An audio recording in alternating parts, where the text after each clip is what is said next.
उपविश्य मम वाचमिमां प्रसुप्तां सञ्जीवयत्यखिलशक्तिधरस्वधाम्ना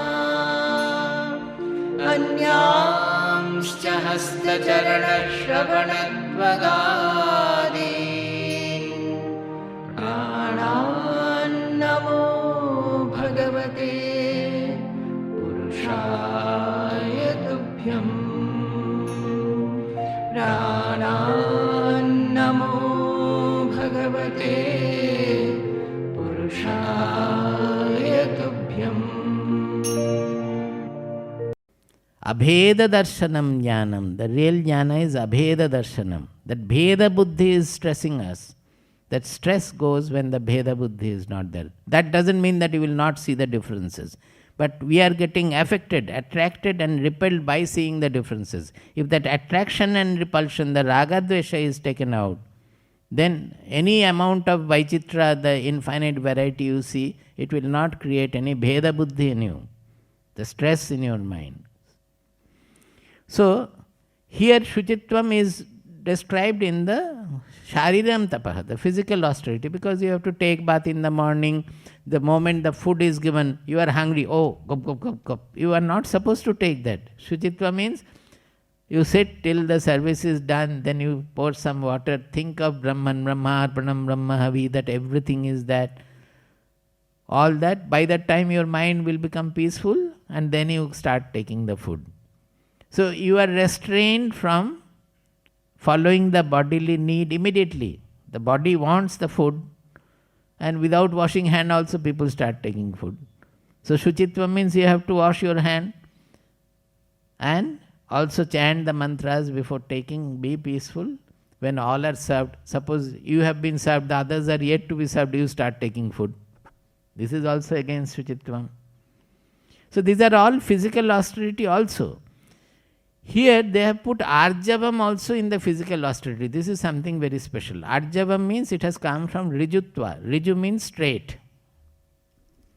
Riju means straight. Arjava means the quality of straightness. That means straightforwardness. Straightforwardness. Quality of straightforwardness. Now straightforwardness has to do with the mind. Why have they put it as physical austerity? Because to become straightforward in your mind, you have to take lot of physical trouble sometimes. See, the way, whenever we don't want to, we are idle and we don't want to exert our body, we take various excuses which are non-straightforwardness. To defend our idleness, we say this, that and all. Even if a little fever is there, we don't move out of the room. I have lot of fever and all. Maybe temperature is not there at all. The righteousness is not there. We try to cover our various things. So the Arjavam means you have to be straightforward. To become straightforward, lot of physical austerities have to be taken. Suppose you have to go somewhere, it is a need, and you don't want to go there. So you will say something to escape that. Or you will say something about your mind which is not true of your mind. Oh, I feel like this today, or I feel, no, he is not a good person to see, that better I don't go. So many things you will say. So in defense, we are not in defense of our idleness, of our physical activity also, to avoid physical activity, physical attention, etc., we take to non-straightforward behavior, straightforwardness. That is why they have put it here. Otherwise, the Arjavam goes as a mental discipline. Brahmacharyam means celibacy. People practice celibacy, and by that they gain more of Atmic power. Ahimsa. Ahimsa, generally we say that not killing others. But it is not just that. Ahimsa means non-hurting. Non-hurting behavior. Actually, ahimsa is again a mental quality, but they have put it in Shariram Tapa. Why? To be non-hurting, you may have to do many things more. In a way, if you consider to be non-killing, then your non-vegetarian habits will have to be controlled. So it is a Sharira tapas. Because you like to take non-vegetarian food, because of ahimsa, when the mind generates ahimsa, that feeling for others, initially, the main thing is that you don't have to cut the goat to take the flesh. If you are asked to cut the goat and take the flesh, will you be able to take? Somebody else is killing it and giving it to you. So ahimsa, really speaking, will be a physical tapas, because we have to control our food because of the ahimsa. We have to become vegetarian for that, for ahimsa. So it becomes a physical tapas. You know that in many of our puja and vratas, we don't take non-vegetarian food. That is a physical tapas there. It may not be absolute vegetarianism, but non-vegetarian food is not taken in some of the, in the name of some vrata and some other puja and all. That means that time we are holding on our non-vegetarian habit. So this is a physical tapas there. Next comes the Vangmayam tapa uchyate. Anudvegakaram vakyam. Anudvegakaram vakyam. Satyam priyahitam chayat. Satyam priyahitam chayat. Svadhyayabhyasanam chaiva. Svadhyayabhyasanam chaiva. Vangmayam tapa uchyate. Vangmayam tapa uchyate. Vakmayam together becomes Vangmayam. Vakmayam tapa uchyate. That means they are the austerity related to the speech. What are the austerities? Anudvegakaram vakyam. That means whatever words we are speaking, it should not cause anxiety or agitation in others. We are not having that restriction. Often we try to make others agitated and anxious by our words. We want to hurt them also. So it should be non-hurting, non-agitating, non-disturbing to others. Anudvegakaram vakyam. Particularly when we are not liking a person, we don't worry about whether it will cause any anxiety or anything in him. Anudvegakaram means for any reason, even dukkakaram also, that it will cause some suffering in the mind of the people. We should not use that to give him suffering. We should not use our words. Satyam, priyam, hitam, chayat. That the words to speak always the truth. Now here he is saying it is a Vangmayam tapa. Finally it will be actually Manomayam tapa. Finally it all depends on the mind. They will come to that. But initially to restrict our tongue from speaking lies. Even lies means, suppose when we say that, oh, today you are looking very sad. Are you sad for anything? No, I am very happy. Actually you are sad, but you cover it up and say that, no, I am very happy. You could have said that, yes, I am sad, but I don't want to tell you why I am sad. That would have been a truthful saying. But saying that I am not is not satya. So it needs a tapas, a restraint on our mind and tongue to always speak the truth. That whatever is the truth, speaking is not easy. It is a restraint on the tongue, it is a restraint on the mind also. Priyam, that whatever we speak, it should be liked by others. It should not be unnecessarily disturbing to others. Hitam, it should be causing good to them, welfare oriented. Swadhyaya abhyasanam, that means this chanting Vishnu Sahasranama, chanting Bhagavatam, chanting Bhagavad Gita, these are all swadhyaya. Abhyasanam means regularly doing it. So it becomes Vakmaya tapas, because we are used to use all kinds of abusive and other languages, but at least for 1 hour let us purify our tongue with the good words. And it means lot of restraint also to have the proper ucharana. It's a great tapas actually. It's not just Vangmayam. This Vishnu Sahasranama, to pronounce the words properly with all the visargas and sandhis and all, it is not easy. You have to know the pronunciation. If the tongue is not pronouncing properly, you have to listen to the pronunciation and apply the correction through your brain. The tongue will not always follow whatever the brain is doing. So you have to repeatedly do wherever the pronunciation is not coming properly. Then to further have the perfect pronunciation, you have to know the word meaning. Otherwise, sandhis will not be pronounced properly. Unless you know the word meaning, it will get, the Mara will become Amara, Amrita will become Mrita. All these things will happen. Reverse meaning will come. Then the last one in chanting is the bhava. That you are speaking some words, it should come with the bhava properly. You cannot say just without any bhava. Mahakarta. When we say somebody is a great doer, Mahakarta, we don't say Mahakarta. Most of us are chanting like Mahakarta, Mahabhokta, Are Maha ko Maha jaise bolo. So these are all Vakmayam tapas. That your speech must be according to the meaning and bhava of the word. So that is an austerity of the tongue. Then comes the mind. Manah prasada saumyatvam. Manah prasada saumyatvam. Maunamatma vinigraha. Maunamatma vinigraha. Bhava samshuddhirityetat.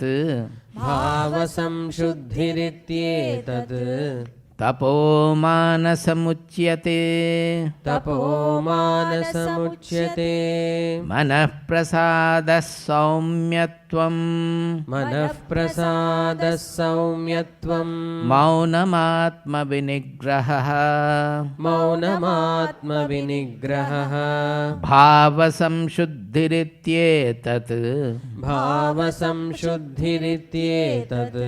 Tapo manasamuchyate. Tapo manasamuchyate. Tapo manasam uchyate means mental tapas. What are the mental tapas? He says manah prasadaha, the prasada of the mind. Now Bhagavad Gita uses this prasada in a supreme sense, where generally we will use ananda, sukha, etc. There also it used prasada. Prasadam adhigacchati. So that prasada is a placid state of the mind. Placid state of the mind means normally our mind is haunted by desire, anxiety, fear, etc. When all that goes, a very peaceful, contented, placid state of the mind. So unless the mind is contented, that prasada will not dawn in the mind. When a saint meets some people, what attracts them is the prasada in the face. That suppose somebody comes with a contented face, that prasada is visible in the face. He knows that whatever he speaks, it will go strike the mind properly. If the face is long and the eyes are drooping or agitated and wrinkled and all, then what will happen? Whatever you say, it will not go straight in. It will be distorted by the complication of the mind that is already there. वो जो एक ऐसा कागज है, उस पर एक straight line खींचने से भी it will become like that. On a kora kagaz, if you write, whatever you write, it can be legible also. So this manah prasadaha is very important. Santushti. If the mind is placid, then it can take to the knowledge very easily.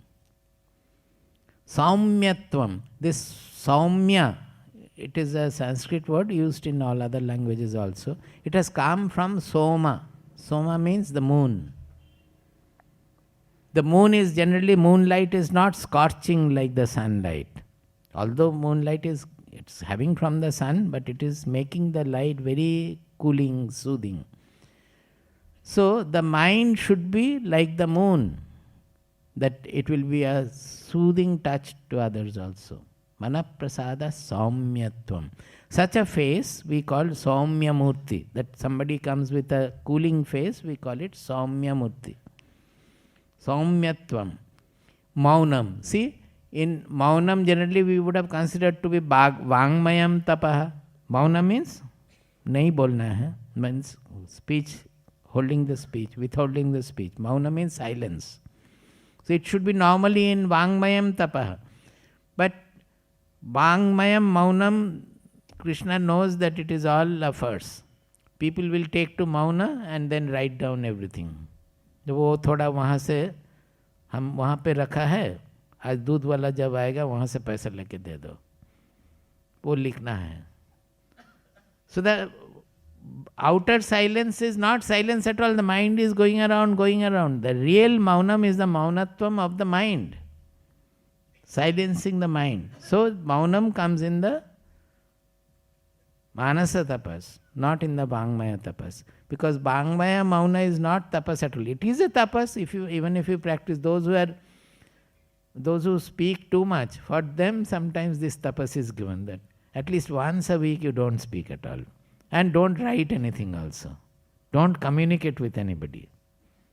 That's tapas. But the real tapas is the silence of the mind.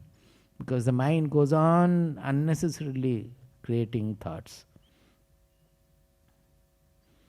Then comes Maunam Atma Vinigraha. That means self-control. Self-control will come only by the control of the mind, because our sense organs will not be able to function without being assisted by the mind. Unless there is a support of the mind, the sense organs will not do anything.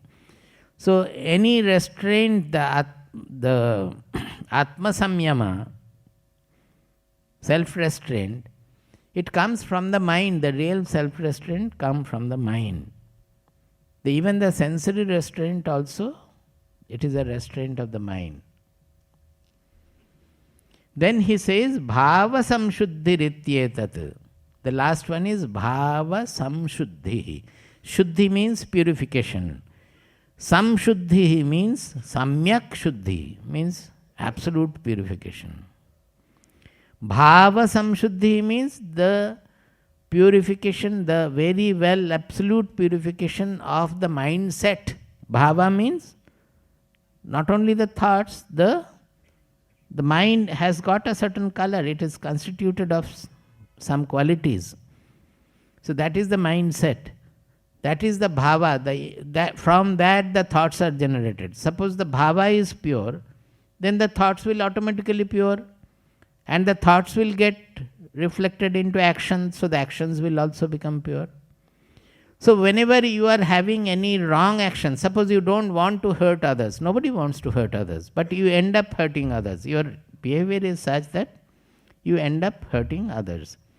Now every time you end up hurting others, you promise that no, again I have done a mistake, next time I will not do. Is it not so? And you go on failing every time. Because your approach is wrong. You are trying to change at the effect state. The action has come out of you, the words have come out of you, that is the effect of something. Effect of what? The thoughts. Is it not? Thought is the cause, and the action or words, they are the effect of that cause. So unless you make your thoughts non-hurting, the behavior you cannot have a control. You will repeatedly say, and you want to subdue, you want to have a suppressing your behavior, but it will never be purified. So if your behavior has to be purified, first thing is to purify your thoughts. Now the seeker will say that how can I purify my thoughts, because always bad thoughts are generated in my mind. So how to check that? Because that is also an effect. The thoughts are also an effect. Effect of what? Of the mindset. If your mind is constituted of good qualities, the good thoughts will come. If your mind is liberal, then liberal thoughts will come. If your mind is sympathetic, sympathetic thoughts will come. If your mind is selfish, selfish thoughts will come. If your mind is always envious and jealous and always selfish, then jealous thoughts will be generated by the mind. That is where this bhava samshuddhi is coming. This is purifying from the very source point. Any change we bring in, it has to be brought into the source point. Then only the change will be proper, in the causal level, not in the effectual level. Suppose the Ganges, you want to change the course of Ganges. If you try in the Ganga Sagar, the width is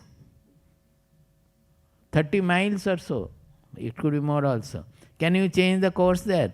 But in the Gomukha, it is only a huge stone and the trickle of water is coming. You try to change that, it is possible to change the flow there. So anything that is at the source point, causal point, you can change. Then the change will be coming down to the effectual points. So the changing the bhava of the mindset is where we have to work on. That is the source point. How do you do it? You read good things. That is what we are doing in spirituality. You think of the Atma, which is all pervading, one which does not have any variation at all. You read about that, you apply your intelligence on that. Think about purity, expansion, goodness, love, sympathy. You read such things. You talk about such things. You discuss with people who are thinking the same things. यहाँ तो lecture सुन के बाहर निकलते निकलते फिर talks जो होता है वो दूसरा हो जाता है. लेक्चर में हम आत्मा के विषय में बहुत कुछ किए हैं, बाहर निकलते निकलते सब कुछ अनात्मा हो जाता है. So the bhava samshuddhi it's a great concept. That is the manasa tapas. So we started today with the jajna dana tapas. What is it? The life is action. Life means activity. All the actions to be converted into jajna. By converting into jajna, what are we doing? We are taking away the selfishness, our mind orientation for some selfish gain, and finally to the bhogetsa, that something I am gaining from the world which will make me happy, that delusion. If you take away that, then the action will become yajna, an offering to the Lord. Then with that you add the dana or maitri bhava, so that the mind expands. So the mind is becoming free of the constricting ego and expands to all, surpassing the variety, variegated, that enemy and friend and all, expanding beyond that. Then you add tapas to that. And what is that ultimate tapas? What we are having from these three shlokas? The parinama. Parinama you understand? Parinama means the effect, final effect, the result. The parinama of this shariram tapas, vangmayam tapas, manasa tapas is ultimately bhava samshuddhi. If it is done, all other tapas will be done. Whatever we studied from one after another, if the bhava samshuddhi is there, you don't have to worry about the other tapas, it will be automatically done. So after dana, you add the tapas there, and the ultimate tapas, the result is bhava samshuddhi. That means the mind becoming pure. वो तो हो गया फिर, pure mind itself is the Atma. That is why he says, Jajna dana tapa karma na tyajyam. It should not be rejected. If you understand Jajna dana tapas in this manner, then they will take you to the ultimate. Pavanani manishinam. Even the panditas, those the scholarly people, those who are saying that all work should be renounced, they are wrong. This Jajna tapas in this sense will purify their mind also. So it should never be removed. Maybe the kind of Jajna tapas will change. Say, for a knower, it is Jnana tapas. It is not even Manasa tapas. That is, one who has known Brahman, his tapas is to stick to that Brahmanishtha. Even for a second, he should not miss or forget the truth. In his behavior also, he should not slip from the truth for a moment. That is his tapas. Because the body-mind personality, because of its long baggage and all, it may slip sometimes. So for a knowledge practitioner, the practice is jnana nishtha. That means in everything, every moment, every walk of life, he should see that I am on the path of knowledge. I am truthful to the knowledge I have. My behavior is not going against the knowledge. Jnana nishtha.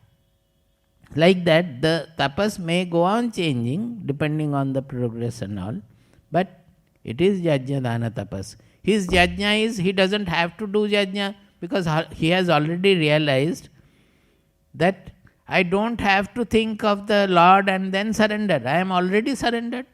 The knowledge is such that the whole nature is playing through my body, mind, personality. I am nowhere involved. I don't have the doership. I don't have the enjoyership. So automatically his actions become yajna. He doesn't have to practice it as yajna because he doesn't have any action. So karma he doesn't have. Where is the question of yajna dana tapas? He doesn't have karma also. Whatever he does as a natural, just like a flower blossoming, a plant growing. He does whatever his personality can do in the situation. It is generally called kriya. It's not called karma. In Sanskrit, we have two words. Kriya means natural work, natural activity. The whole world, everything is happening. We don't call it is the karma of the planet, karma of the sun, that the sun is constantly radiating. The hydrogen is getting converted into helium and the radiation is coming out. It is not he is desiring to radiate. That is the natural swabhava karma or kriya of the sun. Like that, the knower also will radiate whatever he has, his actions and all. It will be his swabhava karma, not karma. It is called, swabhava karma is called kriya. He will not have ego or desire associated with it. We will chant from the 4th verse 18th chapter 4th. Nishchayam shinu me tatra tyage bharata sattama tyago hi purusha vyaghra त्रिविधः सम्प्रकीर्तितः यज्ञदानतपः कर्म न त्याज्यं कार्यमेव तत् यज्ञोदानं तपश्चैव पावनानि मनीषिणाम्. So